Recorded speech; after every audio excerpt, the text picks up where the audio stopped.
Réfléchir. Brick Villemur. Si Donald Trump ne bluffe pas, puis ça lui arrive de bluffer quand même, il y aura des tarifs de 50% sur des alcools canadiens, québécois, les bâtons de hockey, des parfums cosmétiques, le bois d'œuf, c'est 550 produits. J'allais oublier les laisses d'animaux. Karima, on ne les a pas oubliés, ça. Non, c'est ça, la preuve, je les rappelle. Fait à noter, la SAQ est directement visée par la Maison-Blanche. Je vous cite un extrait de la déclaration dans mon anglais légendaire. On March 4, 2025, the province of Quebec asked the Société des alcools du Québec. Ça, tu l'as bien eu. Oui, to remove... Ah, merci, Karima. Tu sais, j'ai pratiqué des années dans mes... Non, excuse-moi, je reprends. Société des alcools du Québec. Il fait même la distinction entre la gestion de certaines provinces dans le dossier de l'alcool. Il parle de l'Alberta, de la Saskatchewan, qui, eux, ont agi différemment. On en parle avec Éric Duhem, chef du Parti conservateur du Québec. Bonjour. Bonjour. Là, premier test, là, Éric Duhem. Est-ce que vous étiez contre, à l'époque, le retrait des alcools américains? Bien, absolument, parce que, en fait, ça nuisait pas aux Américains, ça nuisait aux Québécois. Vous devez savoir qu'il y avait 27 millions de dollars de bouteilles dans les succursales de la SAQ, de bouteilles américaines qui avaient été achetées par la Société d'État, donc par nous. Et ce 27 millions de dollars-là, il a fallu les retirer, il a fallu les entreposer, il a fallu la manutention, les transporter. On est rendu à au-dessus de 2,3 millions de dollars, selon Radio-Canada, là, en frais de déplacement puis d'entreposage. Donc, on a 27 millions. Puis là, il y a 300 000 dollars de bouteilles qu'il a fallu jeter aux poubelles parce qu'elles étaient plus bonnes. Ils en ont donné parce qu'ils ne savaient plus quoi faire avec. Puis on continue à en entreposer. Puis ça nous coûte 100 000 $ par mois. Normalement, quand tu imposes des sanctions contre quelqu'un, c'est pas toi qui payes, puis c'est pas à toi que ça nuit. C'est supposé être quelque chose qui fait mal aux gens que tu bloques. Mais dans ce cas-ci, on s'est nous-mêmes tiré dans le pied en se tirant des bouteilles américaines. Mais on aurait dû faire quoi? On aurait juste dû imposer des sanctions qui n'étaient pas payantes pour nous, qui ne nous coûtaient pas de l'argent à nous? Mais je pense que oui. Puis l'autre affaire aussi, là, le Québec, là, il faut qu'on négocie une meilleure entente avec les Américains. Je pense que tout le monde est conscient qu'on n'a pas nécessairement toujours le gros bout du bâton là, dans les négociations avec le géant américain. Et puis, parallèlement, il faut parler au reste du Canada, puis il faut dire, regarde, est-ce qu'on peut ouvrir nos barrières interprovinciales? Puis en matière d'alcool, c'est un bel exemple, là. On est bloqué. Au Canada, il y a une multitude de règlements qui empêchent le transport puis la vente d'alcool entre les provinces. Si on veut véritablement aider les producteurs québécois, parce qu'on en a maintenant des centaines de producteurs au Québec qui produisent d'excellents vins ou spiritueux, ben il faut permettre de vendre à l'intérieur du marché qui nous est le plus fidèle puis le plus loyal, c'est-à-dire le reste du Canada, puis abolir, puis abaisser nos barrières interprovinciales. Mm-hmm. Mais Éric Duhem, on sait quand même le marché canadien versus un marché de pas loin de 350 millions de personnes. Là, il y a quand même qu'on ferait beaucoup d'efforts puis qu'on enlèverait certaines barrières interprovinciales. C'est pas non plus la même chose que d'avoir accès au marché américain. Là, il y a l'ultimatum de Donald Trump, 30 jours. Et il nous menace donc de 50%. Sur quoi on doit travailler? Là, parce que l'objectif de Donald Trump, pour toi, c'est quoi? Mais d'abord, il faut sortir les bouteilles qu'on a déjà payées puis qu'on a déjà achetées puis qu'on a entreposées depuis 1 an et demi. Il faut les sortir, les dépoussiérer puis les remettre sur les tablettes. Ça, je pense que ce serait la première chose à faire. Puis essayer de convaincre le gouvernement fédéral, parce qu'ultimement, on comprend que c'est une négociation avec entre Ottawa puis Washington, de signer une entente le plus rapidement possible. Le Canada et les États-Unis n'ont aucun intérêt à long terme de continuer à entretenir cette guerre commerciale-là. Elle est coûteuse pour les deux pays et il faut à un moment donné que le rationnel remonte à la surface. Puis on le sait avec Donald Trump, là, on commence à le connaître, là, ça fait quelques années. Là. C'est toujours des stratégies, des gros coups de gueule, puis c'est toujours des grosses déclarations choc. Puis là, il se donne un rapport de force, un rapport de négociation, justement pour arriver après ça avec quelque chose de plus modéré à son avantage. C'est sa façon de procéder et je pense qu'il est encore en train de faire exactement la même chose. Faut pas tomber dans le panneau, il faut pas paniquer non plus, mais il faut être ferme, puis il faut s'assurer que le Canada signe une entente. Là, on a élu un gouvernement libéral à Ottawa là, qui nous a parlé de elbows up. Là, il y avait écoute dans les airs, puis eux autres qui allaient négocier ça, puis ils allaient faire de quoi. Mais là, c'est le temps. Là. Ça fait plus qu'1 an, là, et là, c'est le moment de vérité qui est arrivé maintenant. Là. Est-ce que oui ou non, les libéraux vont livrer la marchandise en matière de signer une entente qui est mutuellement avantageuse avec les Américains? On attend que M. Carney agisse très vite. Oui, mais est-ce que Pierre Poilievre aurait vraiment fait les choses différemment, Éric Duhem? Ben, je pense que dans partant, là, c'est quelqu'un qui croit davantage au libre-échange. Il n'a pas passé sa campagne à narguer les Américains. Je pense qu'il y a eu des erreurs qui ont été faites au Canada, puis la SAQ en est un exemple. Je pense pas qu'on avait intérêt à embarquer dans le jeu de Donald Trump, puis de faire les fanfarons, puis de commencer nous aussi à vouloir faire une guerre protectionniste, puis de mettre des mesures, puis des tarifs, puis des boycotts. On voit aujourd'hui que c'est en train de se revirer contre nous. Et il faut au contraire abaisser les barrières. Puis, moi, je pense qu'on aurait dû travailler depuis le début de la guerre commerciale. Notre première priorité, ça aurait dû être d'abaisser les barrières interprovinciales. Parce que Karima a raison. Là. C'est vrai que le marché américain est plus important que le marché canadien d'un point de vue de la taille. Sauf qu'au niveau des échanges pour les entreprises québécoises, il est extraordinairement important. C'est notre premier partenaire.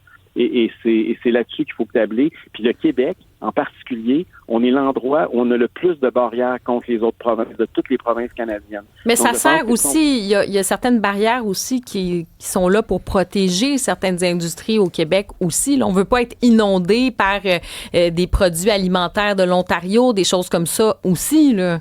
C'est sûr que le protectionnisme, ça protège toujours des intérêts particuliers. C'est la définition même de ce que c'est. Cela étant dit, je pense pas que si le beurre est emballé dans du papier ciré comme en Ontario, plutôt que dans du papier d'aluminium comme au Québec, que les gens vont nécessairement s'empoisonner, que ça a des impacts dévastateurs sur la santé publique. Puis je pense que si on parle de barrières là, qui sont vraiment là, des barrières strictement corporatistes, et oui, il y a des entreprises qui, à court terme, ont des intérêts particuliers avantageux avec ces barrières-là, mais globalement, pour l'économie québécoise, c'est pas la voie à suivre. Là, on le sait, le protectionnisme, là, ça appauvrit les gens des deux côtés de la frontière. Et moi, je suis un libre-échangiste, puis je pense qu'on a la chance là, d'avoir un partenaire économique fiable avec le Canada, mais il faut s'assurer qu'on peut maximiser nos échanges à l'heure actuelle pendant que nos échanges avec les Américains là, sont menacés plus que jamais. Mais Éric Duhem, vous êtes au courant quand même qu'il y a des gens qui nous écoutent puis qui doivent se dire, c'est quoi, il est en train de dire que parce que les Américains avaient décidé de nous mettre à genoux, il aurait fallu rester à genoux parce qu'il est plus fort que nous, le géant américain, il faut savoir qu'on... C'est ça que je dis, mais... Non, mais c'est pas ça que vous dites, mais c'est parce que en même temps, vous dites que les Américains sont plus forts que nous, donc il faut mesurer ça, il faut le savoir, il faut en prendre conscience, il faut pas jouer avec le feu, il faut pas jouer à ce jeu-là avec eux. Ça fait un peu cocu, ça, là. Ben écoutez, là, les Américains, là, c'est leur stratégie. Là. On le voit de plus en plus. Là, M. Trump utilise les menaces de tarifs excessifs pour faire peur et pour négocier à son avantage. Si on embarque dans une guerre puis une escalade à ce niveau-là, moi, je ne pense pas qu'on peut gagner à ce jeu-là. Je pense que c'est pas la bonne stratégie. Il faut faire au contraire. On en a énormément d'alliés aux États-Unis en passant, là. Autant au domaine au niveau des entreprises que même au niveau politique, même à l'intérieur des rangs du Parti républicain, parce que je veux juste vous rappeler que historiquement, c'est pas la première fois que le Canada a une guerre tarifaire avec les Américains, là. Mais historiquement, là, les plus protectionnistes, c'était pas les républicains, c'était les démocrates. Ça a toujours été, là. C'est nouveau que ce soit les républicains. Mais à l'intérieur du parti, il y a encore beaucoup de libre-échangistes comme moi, là. Et je veux dire, historiquement, la droite politique, on est supposé être pour l'échange commercial entre les nations, là. Et donc, il y a quelque chose à faire. Il y a une campagne de sensibilisation. On a des alliés dans les industries, on a des alliés politiques. Il faut jouer ce jeu-là, mais de vouloir entrer dans une surenchère de tarifs puis de boycott, je ne pense pas, moi, que c'est la voie à privilégier pour nos intérêts en tant que Québécois. Et justement, on parle des intérêts en tant que Québécois. Éric Duhem, si vous étiez premier ministre, là, parce que certains disent, OK, là, la stratégie de Carney, dans les faits, en ce moment, il achète un peu du temps, il essaie de se dire, bon, peut-être que les midterms, les élections de mi-mandat vont arriver, on va peut-être avoir plus d'alliés. Si vous étiez premier ministre, on fait quoi pour que le Québec ait son droit, comme on dit, au chapitre, là? Ben c'est sûr que c'est, comme je l'ai dit tantôt, c'est sûr que les négociations se passent au niveau fédéral. Ça étant dit, le Québec a des intérêts très forts. Je pense entre autres à l'agriculture, à l'industrie, notre industrie laitière. C'est évident que le Québec doit faire entendre sa voix. Encore là, c'est le Québec, il ne faut pas l'oublier, là, c'est le Québec qui a voté beaucoup pour Mark Carney. Là. Si le Québec avait voté comme le reste du Canada, on aurait un gouvernement conservateur à Ottawa. Il ne faut jamais oublier ça. Là. C'est les Québécois qui ont élu le gouvernement libéral actuel. Donc, je pense que si le pouvoir politique, là, on est capable d'en avoir. On a des élus au Québec là, qui représentent le parti au pouvoir. et qui ont fait la différence dans la dernière campagne électorale. Puis c'est à eux aujourd'hui de s'assurer de faire avancer nos intérêts. Mais comment faire justement pour que le Québec ne soit pas sacrifié? Si jamais il y a des négociations, ça joue là, en coulisses, parce qu'à un moment donné, tu as l'industrie automobile, tu as du côté ontarien, eux, ils vont vouloir pousser pour garder leurs intérêts de ce côté-là, qu'il n'y ait pas de concessions pour eux autres. Ensuite, nous, on parle de, par exemple, la gestion de l'offre ou d'autres produits. Là. C'est ça. L'aluminium pour le Québec, c'est hyper important aussi. C'est sûr qu'il faut que le Québec fasse valoir ses intérêts, puis il faut que Mme Fréchette, puis pas juste Mme Fréchette, l'ensemble du Conseil des ministres, l'ensemble des députés, puis même les députés du Québec à Ottawa, il faut parler d'une seule voix. Puis c'est le genre de truc que c'est pas... La partenariat politique n'a pas d'affaire là-dedans. Là. Je veux dire, en tant que Québécois, on a tous intérêt à ce que nos entreprises, nos travailleurs là, aillent bien, puis que tout se maintienne, puis qu'on continue à prospérer. Là. Donc, il faut s'assurer qu'on défende nos intérêts, puis qu'on parle d'une seule voix. Puis c'est pas le temps de commencer à acheter de l'huile sur le feu, puis à faire des stunts politiques. On l'a vu en Ontario, par exemple. Je parle contre un premier ministre conservateur en passant, là, mais moi, j'ai pas du tout apprécié la façon dont Doug Ford s'est comporté dans ce dossier-là. Là. Si on veut voir qu'est-ce qu'il faut faire, là, regardez ce que Doug Ford a fait, puis moi, je pense qu'il faut faire le contraire. Là. Aller là, avec du Crown Royal, puis renverser ça sur une scène, puis partir des campagnes de pub à Washington, je pense que ça a juste jeté de l'huile sur le feu. C'était exactement... C'est un conservateur, M. Ford, là. Faites-vous pas des ennemis, là. C'est un conservateur. En passant, M. Duhem, il y a une affaire que je suis tanné d'entendre, moi, c'est que c'est le Québec qui a envoyé Carney au pouvoir. Là. La plus grande concentration de sièges, c'est dans le Grand Toronto, c'est 60 sièges. Oui, puis tous les experts disent que les élections se jouent là. Non, mais c'est parce que ça va faire casser du sucre sur les Québécois, parce que... C'est pas... Sur le dos des Québécois, au contraire, là, c'est juste de dire que la vérité, là, je veux dire, si les Québécois avaient élu des députés conservateurs à la place des députés libéraux au Québec, là, on aurait un gouvernement conservateur à Ottawa. Mais les Ontariens aussi auraient pu envoyer un gouvernement conservateur à Ottawa. C'est vous qui décidez de checker ce qui s'est fait du côté du Québec. C'est votre choix. Là, j'ai une question, là, avant qu'on se laisse. Non, mais... Parce que, attendez, là, monsieur Villemur, je ne laisserai pas ça passer. Là. Les Québécois, là, ils ont regardé, rappelez-vous où les libéraux étaient dans les sondages quand M. Trudeau est arrivé. Là. Puis regardez qu'est-ce qui est arrivé quand M. Carney est arrivé, puis regardez la Carney Mania qu'il y a eu au Québec. Puis en Ontario, puis un peu partout au Canada, Même des souverainistes, on n'avait jamais vu ça, là, des souverainistes au Québec qui ont voté pour le Parti libéral du Canada. J'ai pas inventé ça, là. Puis même encore aujourd'hui, s'il y avait une élection fédérale, il y a encore beaucoup de souverainistes qui votent pour le Parti conservateur, pour le Parti libéral du Canada à Ottawa, là. Mm-hmm. C'est jamais vu dans notre histoire politique, là. C'est qui doit gagner l'élection, selon vous? Gagner l'élection? Quelle élection? L'élection qui s'en vient au Québec. Ben écoutez, ça c'est les électeurs qui vont décider. Oui, mais c'est qui vous voulez qui gagne? Parce que j'ai un compliment à vous faire. Vous êtes le seul chef de parti qui ne peut pas gagner l'élection, qui l'a accepté. Là. On parle avec des gens de Québec solidaire, ils nous disent qu'ils vont gagner l'élection. Vous, j'entends vos candidats dire on ne gagnera pas l'élection, mais on veut faire élire un certain nombre de députés. Ouais. Fait que je pose la question, c'est qui le meilleur premier ministre en liste? Là? C'est qui doit gagner l'élection? Ce que je veux vous dire d'abord, c'est ce que j'ai dit là, pour que les gens comprennent bien, c'est que moi, je veux qu'on gagne minimum 12 sièges parce que ça prend 12 députés pour être un groupe parlementaire reconnu à l'Assemblée nationale. Je pense que c'est important, c'est une première étape importante pour nous. Puis les Québécois veulent nous aider au gouvernement, là, je ne vais pas leur dire non, là, je vais être très content, mais je pense que réalistement, comme vous le dites, là, je pense que 12, là, pour nous, ça serait un excellent résultat.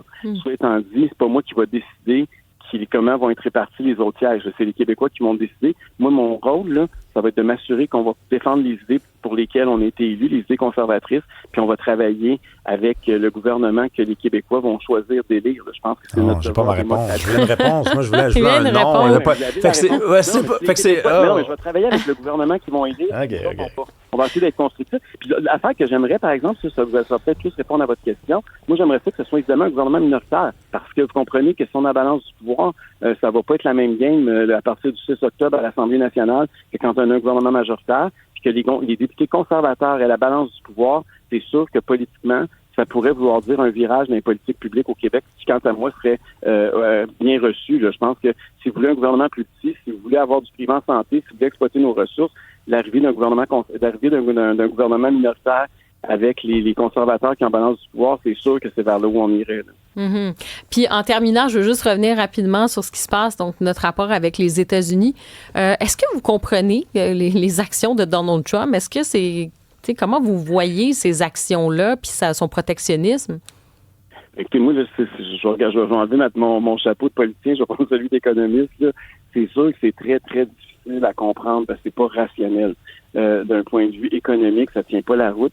Parce que quand il met des tarifs comme il est en train de faire là, ce qu'il fait, c'est pas juste les entreprises au Québec puis au Canada qui souffrent, c'est les Américains qui payent plus cher. Parce que, veut pas, ils sont obligés de soit payer les tarifs en plus sur les produits, parce que les entreprises vont pas perdre d'argent parce qu'il y a des tarifs, là, ou soit ils sont obligés de faire venir ça d'ailleurs à plus grand prix. Donc, il y a un coût pour les consommateurs américains. Donc, c'est très, très dur à comprendre pourquoi ils veulent se pénaliser à ce point-là. Cela étant dit, il faut aussi comprendre pourquoi on en est rendu là. C'est sûr qu'il y avait une balance commerciale qui était déficitaire pour les Américains, surtout par rapport au Canada. La balance était débalancée, c'est le cas de le dire, là. Et on exportait beaucoup plus aux États-Unis qu'on achetait. Puis c'est sûr que s'il y a des...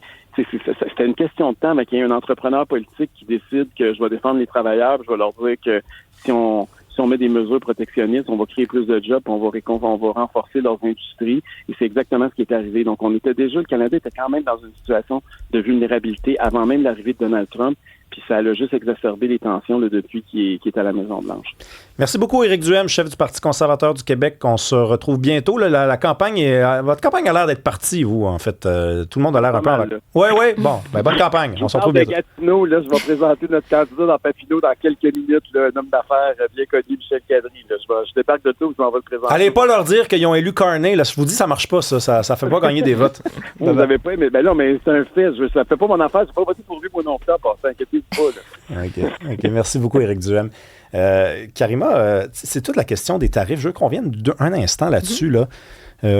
Stephen Harper, qui est un conservateur, lui aussi, ancien premier ministre du Canada, il avait dit un truc. Moi, j'ai jamais entendu un Canadien dire un truc pareil là, dans l'espace public.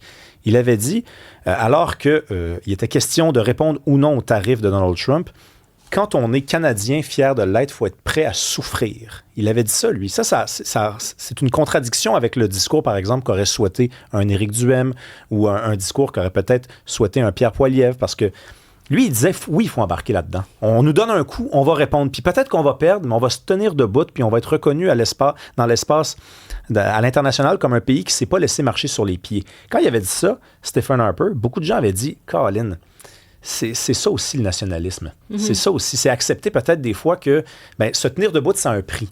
Parce qu'écoutez, Éric Duhem, puis on lui a donné la chance de s'expliquer. Là, je veux dire, là, il n'est plus là, mais je dis, c'est ça qu'il nous disait. Il nous disait en gros... C'est peut-être un truc facile aussi de dire, on se tient debout. C'est toujours les conséquences que... Je pense pas que c'est facile de faire ça. Là. Non, mais je veux dire, c'est le réflexe. Je suis d'accord avec toi, le réflexe, c'est de dire, tu sais, ça va être, vous faites ça, bon temps, donc on va répliquer pour tant de milliards aussi. Mais à un moment donné, moi, je pense qu'il faut toujours regarder, est-ce que tu pénalises effectivement tes entrepreneurs, tes entreprises, ou tu les aides? Est-ce que ça joue dans ce rapport de force? Tu es avec quelqu'un qui est dans une idéologie, qui n'est pas fiable, qui donne un coup de massue sur le coup, il donne 30 jours. Juste le fait qu'il donne 30 jours, c'est que tu as compris qu'il y a un espace. Il y a un espace pour négocier, il y a un espace pour... donc, c'est pour ça que je te dis, des fois, ça a l'air de la solution virile, puis hey, on fait ça. Mais c'est peut-être pas ça pantoute, là. C'est peut-être qu'on est en train de se tirer une balle dans le pied, puis on le fait avec grande fierté, mais au final, t'amènes plus de problèmes qu'autre chose, tu sais. Oui, mais tu sais, on est un petit peu obligé de réfléchir à tout ça de façon absolue. C'est-à-dire, il y a une option à gauche, puis c'est pas à gauche du spectre idéologique, là, c'est juste, mettons, du côté gauche, on a par exemple l'idée de se battre œil pour œil, dent pour dent, et de l'autre côté... Mais on l'a fait sur certains secteurs pareils. C'est vrai. T'as-tu vu une grosse différence, toi? Ben justement. Bon. Non, mais tu veux dire dans la réaction de Donald Trump? Non, même pour le Canada aussi. Là, effectivement, j'ai pas vu... Honnêtement, je pense pas qu'on puisse vraiment dire que le coût de la vie, c'est complètement imputable à ce qui se passe avec les tarifs. D'ailleurs, les Américains, on n'arrête pas de dire c'est eux qui vont payer, c'est eux qui vont récolter la facture. Oui, d'accord, mais il y a beaucoup d'entreprises qui ont essuyé les pertes. Des entreprises américaines qui ont essuyé les pertes. Parce que le marché aussi essaie toujours de s'adapter, là, bien sûr.